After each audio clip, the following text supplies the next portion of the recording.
After the Daniel J Morrell broke in half in a November storm, the stern section was not only afloat, but moving.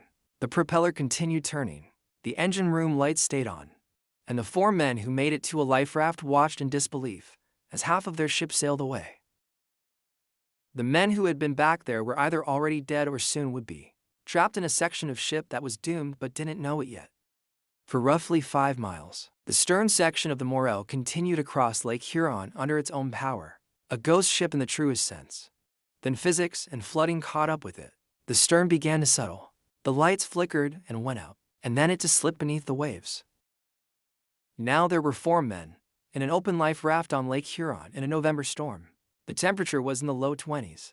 Wind chill drove the effective temperature far below zero. Waves continued washing over the raft.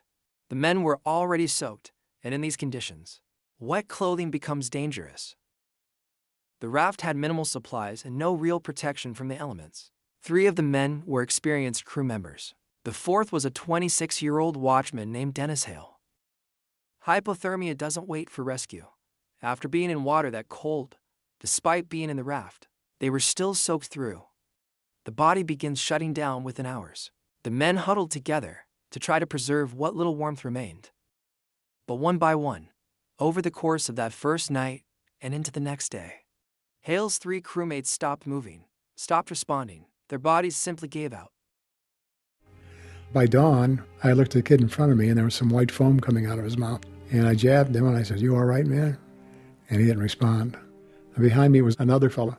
There was no response from him either. And so I kicked the 3rd guy and they said, "Are you okay?" He says, "I'm hanging in there."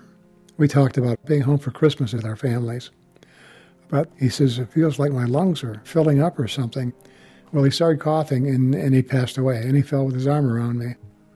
I guess my biggest fear right then and there was I didn't want to be out there alone.